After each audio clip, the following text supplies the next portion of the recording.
finally understand what I'm saying. Even though I said high five actually in my poem before, and I tried to illustrate it so reach out to you guys. But I'm going to read it in Danish first or in English first. What would be most interesting? In Danish first and then English afterwards. Okay. And I don't know if I'm that happy, actually content about the translation, because as you might have noticed, I write rhythmical. I pay a lot of attention to the sound and to the way we build the language in rhythms. But anyway, you'll hear the English version afterwards, and you can tell me what you like the best. First in Danish, millimetermenneske. Jeg er spektaklet, det statsløse ansigt. Jeg står her i regnen, og regnen er mere våd end symbolsk, det er klart. Jeg larmer så meget jeg kan. Du må nøjes med støjen, vi er bare en oversættelse fra at forstå hinanden. Jeg er det omkvæd, du nynner, når du nynner, hvis du nynner. Vi ses i min vildeste fantasi, kom forbi, fordi jeg vågner med krampe i tankerne, som om intet var hent, fordi intet var hent. Et betændt sekund, millimeter menneske, er du ikke halvdelen af det du er. Et betændt sekund, danser du på en sky af brutalitet. Millimeter man. I am the racket, the stateless face. I stand here in the rain, and the rain is wet rather than symbolic. Of course, I make as much noise as I can. You have to make do with the clatter. We are just a translation from understanding each other. I am that refrain you hum when you hum. If you hum, I will see you in my wildest dreams. Come round, because I wake up with cramps in my thought, as if nothing had happened, because nothing had happened. One inflamed second, millimeter man, you are not half of what you are. One inflamed second, you dance on a cloud of brutality. Thank you.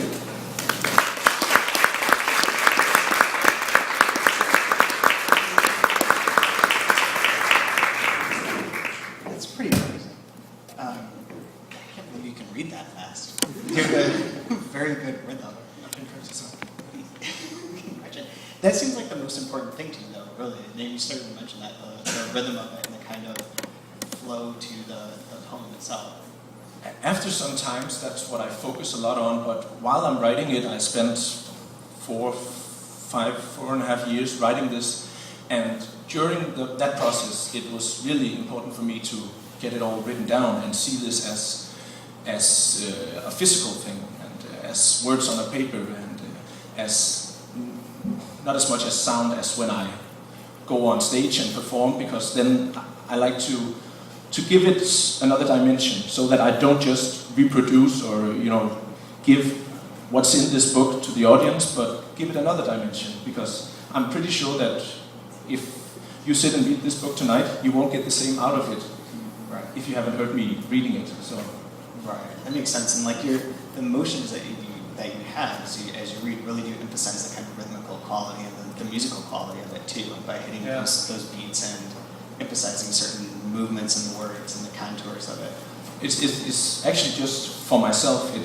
It helps me to get the rhythm flowing, and it's not as much a theater as many people think. It's really funny, and you're allowed to laugh, but it is primarily for myself, because it really helps me get my whole body into it and make it lively.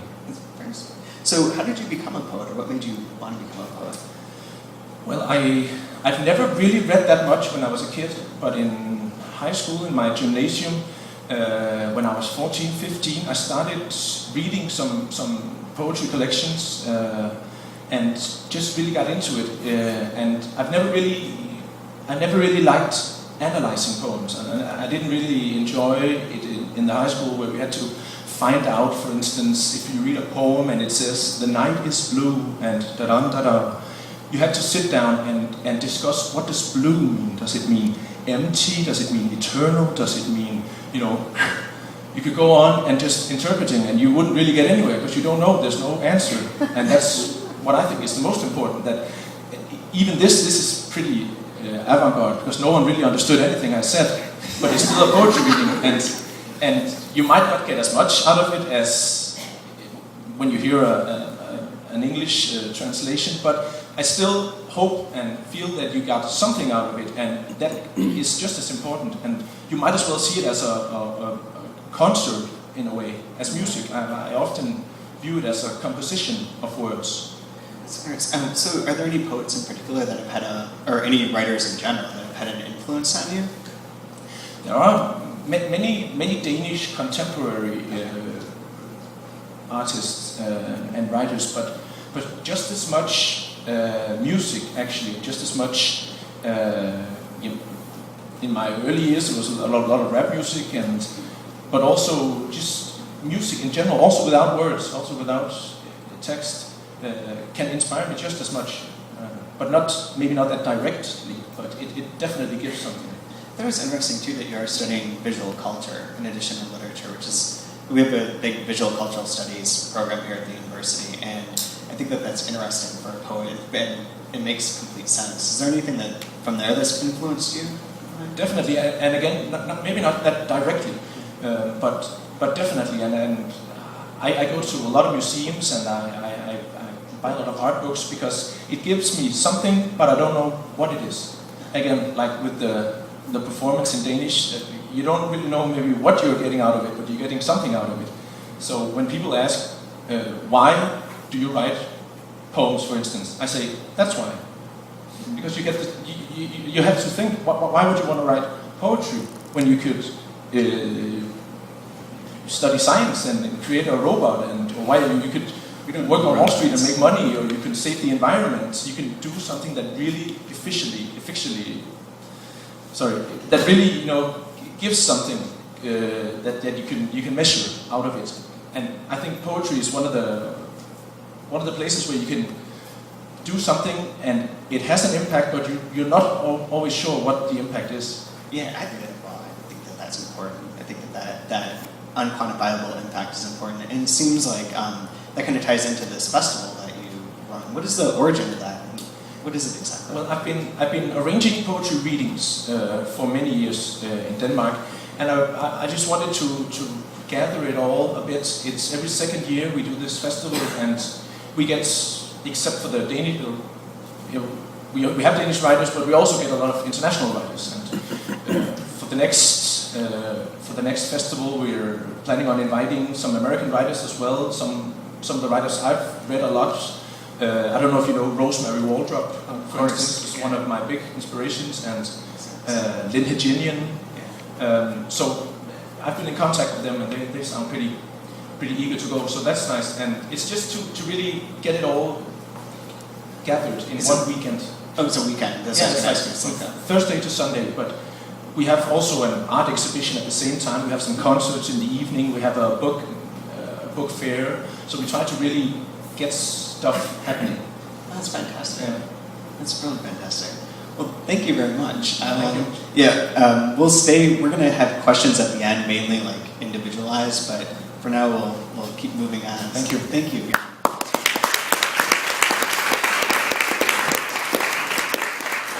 Next up is Chika Unigwe, whose bio is impressive and very, very long.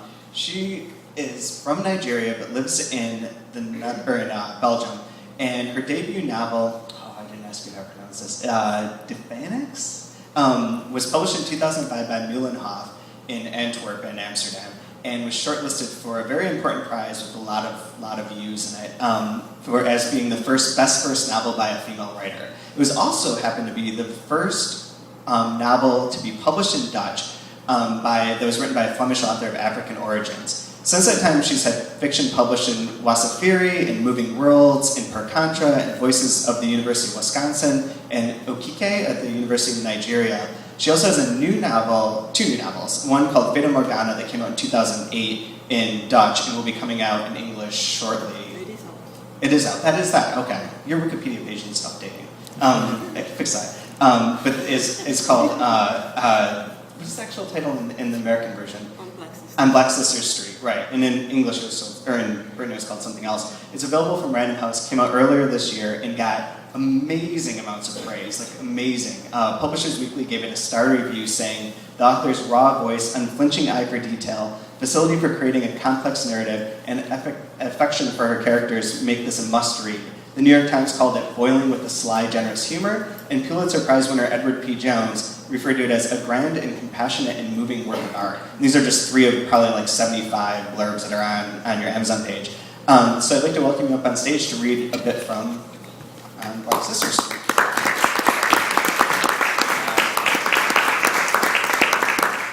Thank you very much. I'm going to read 2 short extracts. Can you hear me at the back? Okay. So I'm going to read a short extract from On Black Sister Street, and then I'm going to read sort of like a condensed story from something I'm working on at the Ledig House. Yeah? And maybe I'll start with On Black Sister Street. And just to contextualize it, On Black Sister Street is a novel about 4 mainly Nigerian prostitutes, sex workers, who live and work in Antwerp in Belgium.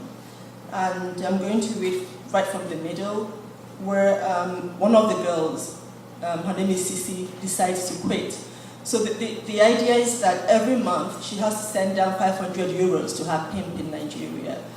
And so she falls in love, she's tired of, she has an epiphany and she wants to walk out.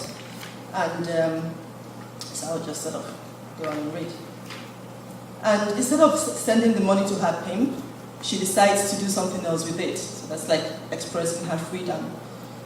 On the last day of Sisi's life, nothing could have prepared her for her transition. The sky was calm, and the weather was just the way she liked it. Not hot enough to be uncomfortable, and not cold enough for a jacket. Such weather made her think of heaven. Once, when she was young and was discovering words and worlds beyond her own, she'd asked her mother what heaven was like. Not hot like here, her mother had answered, raising an arm over her head to dry sweat off her armpit with a handkerchief.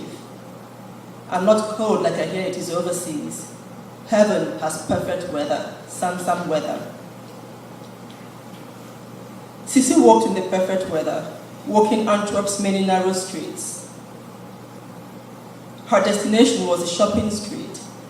She looked at Antwerp as if with new eyes.